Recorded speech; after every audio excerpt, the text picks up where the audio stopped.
Salam alaikum. J'ai appris quelque chose dans mon cheminement spirituel.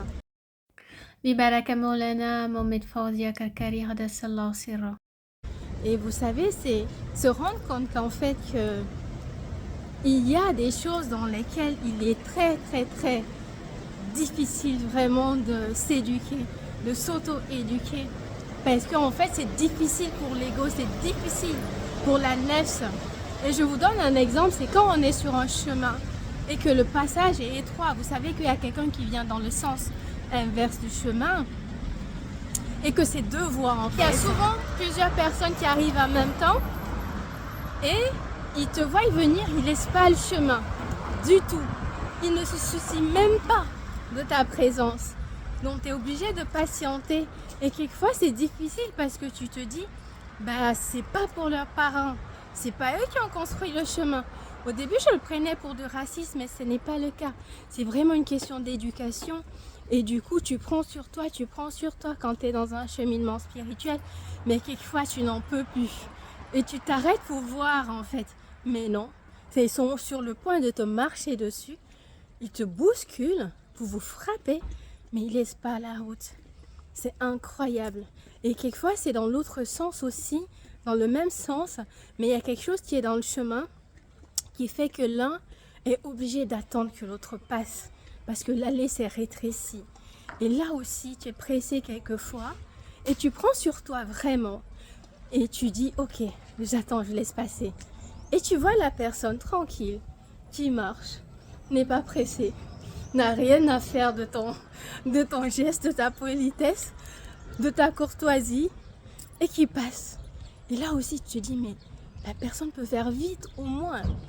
Mais tu te rends compte tout ça en fait c'est vraiment magnifique quand tu es dans le cheminement spirituel, de prendre sur toi et de travailler parce que tu essaies de penser sur la sunna de Sayyidina Muhammad sallallahu alayhi wa sallam qui nous a parlé des bienfaits, qui a vraiment mis la valeur sur le fait par exemple que tu dégages le chemin de quelque chose qui est sale, qui obstrue le passage, qui rend le passage difficile, l'allée difficile.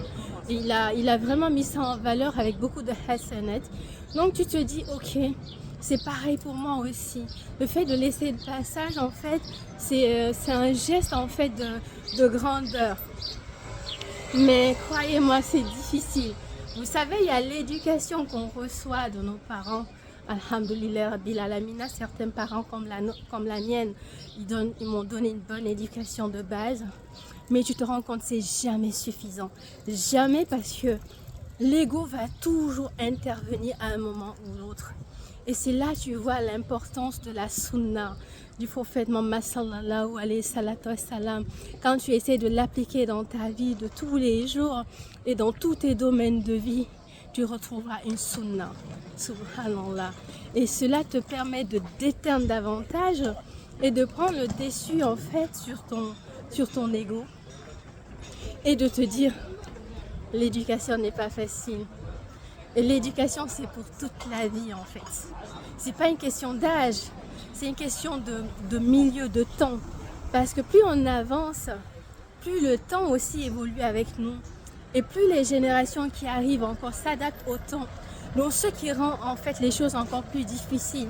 Parce qu'à chaque année, tu dois te réadapter en fait aux circonstances des événements de la vie, du temps, du milieu, de là où tu es, des générations qui montent, de la mentalité qui change. Donc tu as une constance, en fait, éducation. Subhanallah. Et là, c'est difficile et je me dis oui, je partage parce que tu vois, c'est des petites choses, quelquefois on se dit, et c'est dans les petites choses se trouvent les grandes valeurs. Et c'est dans ces petites choses que vraiment Allah éprouve ses croyants et teste ses croyants parce que c'est pas facile. Parce que tu minimises le truc en fait et tu ne rentres pas en conscience à te dire ah c'est difficile donc je dois réussir. Vous voyez ce que je veux dire? Et ça s'applique dans plein de choses où on n'a pas envie en fait de laisser de la place à l'autre. Et quand on laisse de la place, on attend de la reconnaissance. Parce que moi ça en fait mal au début quand la personne dit même pas un merci, vous voyez, et qui prend son temps sur le chemin ou qui ne te calcule pas. Mais avec l'éducation, ça a changé. Mais je vous dis qu'encore aujourd'hui, c'est très, très, très difficile quand tu es confronté à ce genre de situation et à ce type de personnes. Et quelquefois, tu dis, je vais faire comme eux. Mais sauf que si tu fais comme eux, tu deviens eux. C'est-à-dire, ils te ramènent à leur niveau. Et c'est sur ça que tu dois lutter en fait. Tu dis non, Dieu m'a fait faire assez de travail. J'ai atteint un certain niveau. Beaucoup de gens sont plus évolués que moi. Alhamdoulilah. Mais moi aussi, je me dis que aujourd'hui, je suis plus évoluée que ces personnes-là, dans cette situation-là, je veux dire. Donc, c'est à moi de prendre sur moi. Vous voyez ce que je veux dire, pour ne pas qu'ils me ramènent en arrière. Et ça, c'est pas donné à tout le monde, croyez-moi. Allez, salam alaikum. Li baraka Sidna Cheikh.